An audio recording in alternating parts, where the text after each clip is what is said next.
Today we're going over part 2 of the Housing Quality Standards Checklist. We did part 1 last week and now we're doing part 2. And in part 2 we're going to do plumbing, if the slide ever comes up. Yes, plumbing. Here's some bathrooms that I had to either rehab or install. In this case, I was installing a bathroom in a 2-1 bedroom where the roof collapsed and there was basically nothing left here. And here I was rehabbing an old home in Miami, and this is a cast iron bathtub that we had to remove and put in just a regular fiberglass bathtub. It would have never passed inspection. It was old. It leaked. It was very, very old. And I had to remove it. So the inspector's going to come in there and see this and say, well, this is a bathtub, but does it drain properly? Does it leak? It doesn't leak, etc. So inspectors are going to look, and here's some examples of some bathrooms. Here's another bathroom we were doing. You notice that we cut out, we saved the bathtub and we cut out the wall so we would put in a more moisture resistant material than was there. Mold. If mold builds up, the inspector will not pass you if you have mold because it's so toxic. And again, it has to be sealed up, not leaking. Is the toilet securely fastened with no leaks or gaps or flushes properly? Sometimes you'll have a leak in the toilet. In other words, the seal between the waste pipe and the toilet will break, and it'll be an odor, foul odor, and the methane gas fills up the bathroom. That's dangerous. So they're looking for that. They're looking to see if the toilet flushes correctly, the sink works, it drains properly. And here's an old cast iron sink that I pulled out of a house in the back of my truck. Does it have hot and cold running water? Is proper drainage and leaks? A lot of time you go into a house, you open the vanity on the sink, and it has leak stains and the wood is damaged. That means the sink is leaking, and the inspector will fail you. This bathtub shower, is there hot and cold water? Obviously. Drainage. Shower's a little more complicated. You have to set up a drain pan, and they leak a lot of times if you don't install them correctly. So make sure there's no leaks, and that's a common problem. Here's a shower. It looks like it was installed on the side of a house that I think I purchased this property and just left it alone. Used it. And it passed inspection. It was fine. So the inspectors are going to check everything though. Each bathroom has to be vented either through an exhaust fan or exterior window.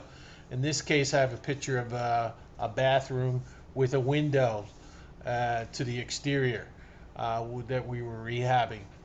You can put in an exhaust fan. You don't need a window.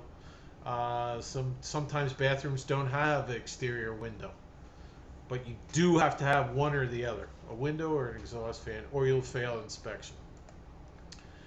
Bathroom is free of any sewer odor or drainage problem. Like I was telling you before, you have a odor, they'll fail you. Okay, that's methane gas, very dangerous and very flammable. Is there a drainage problem? Okay. It could be you have a septic system in your front yard, septic tank. If it ain't draining correctly, you'll know it, and he'll know it too, and then you have another problem.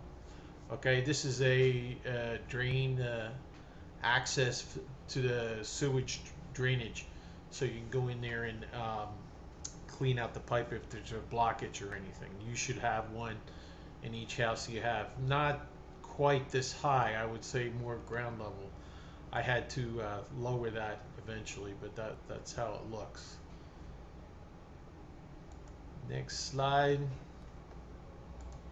Here's a kitchen, a functional kitchen. This is the next part of the checklist. Again, this is a major area of the house, and the inspector's going to look for certain things, and we're going to go over that. Is the sinkers are hot and cold water running, proper drainage, and no leaks? Obviously, it has to function correctly. Um, I do not suggest if you're going to do a rental property, put in a garbage disposal. It doesn't give you much benefit as far as Section 8, and it's a big hassle and problem later on. You'll be repairing it, and it's a headache for landlords. But you do have to have hot and cold water, and it has to drain correctly. And here's an example of a unit kitchen that we had. Does the gas have a valve that you can turn off manually by hand? Here's a shut-off valve right here that you can turn the gas off if there's a problem, fire or whatever. You can run out and turn off the valve. If you have a gas stove, you must have a hand-operated shut-off valve, and they'll be looking for it during the inspection. If you don't have it, you fail. Okay, do all the burners on the stove ignite? Does the oven work? And are the knobs present or controls working? Okay, here's a stove. A lot of times these burners burn out. You have to replace them and make sure they're working. The oven has to work. Okay, and big problem I always had as a landlord is melted control knobs. I had to replace the control knobs all the time. You'll fail for that, or he'll give you a chance to replace them before he'll fail you. Does the refrigerator, freezer cool properly? Here's a sub-zero refrigerator in one of our units. Um, if it was working fine, it could be rusty old refrigerator. If it's working, it's cooling, you have no problems. He won't fail you. Is the refrigerator, freezer large enough for the size of the family occupying unit? Obviously, you're going to have problems. If you only sleeps one person, you have a small refrigerator, it's okay, one person. But if you have 5 people in the unit and it's made for one person sleeping there, he's going to flunk you for that. Never mind the refrigerator, but the refrigerator is going to be too small for a number of people that are there. So you got to make sure you have the proper size refrigerator. I know landlords like to, cut costs, and sometimes it gets ridiculous, and the inspector knows that. Do all appliances operate as intended? Any that do not operate correctly should be removed from the premises. And here, none of the appliances worked correctly. Okay, so we had to remove them. And here it is. And I had to buy new appliances.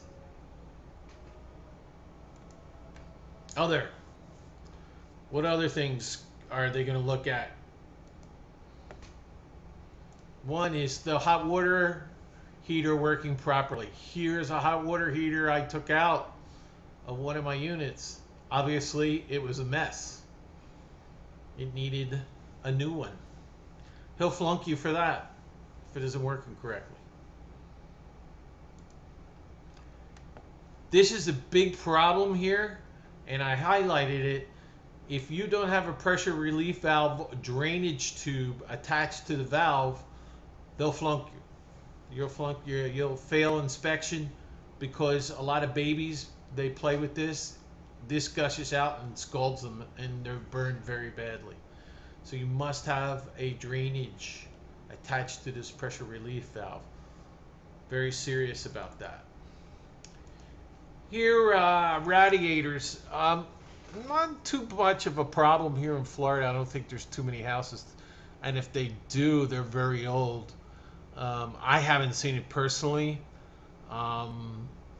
so I don't think you have to worry about it too much. But up north, I remember my grandmother's house had these, so a lot of the older homes may have heat radiation as a form of home heating, and these have to function properly too. No leakage, and they're very efficient, and I wouldn't have any qualms using them. But it's just not very common down here in South Florida, so I don't think you have to really worry too much about it. Our next part 3 will be the unit interior. We're going to go over ceilings, and you can see this ceiling obviously has an issue. Uh, the walls in good shape. Doors, interior doors that access the outside and inside. Here's a door here to access to the interior. Notice I have Rehas on there so they can't break in. A big problem is breaking and entering here in South Florida. It's nature of the beast. So we protect it. This is called Rejas in Spanish, just iron gate. You have to have a special lock. Here's a special lock. For exit, they're mostly concerned about fires. You should have a thumb or hand manual unlocking mechanism for the door to get out. To get in, no. So therefore, you make sure you have, if you do have an iron bar, you have this mesh so people can't reach in and unlock the door. And I tried to do that in all my houses. But this, if you have a key to exit the property, he'll fail you because you have to have a manual for a fire hazard. And that is the end of part 2. Thank you.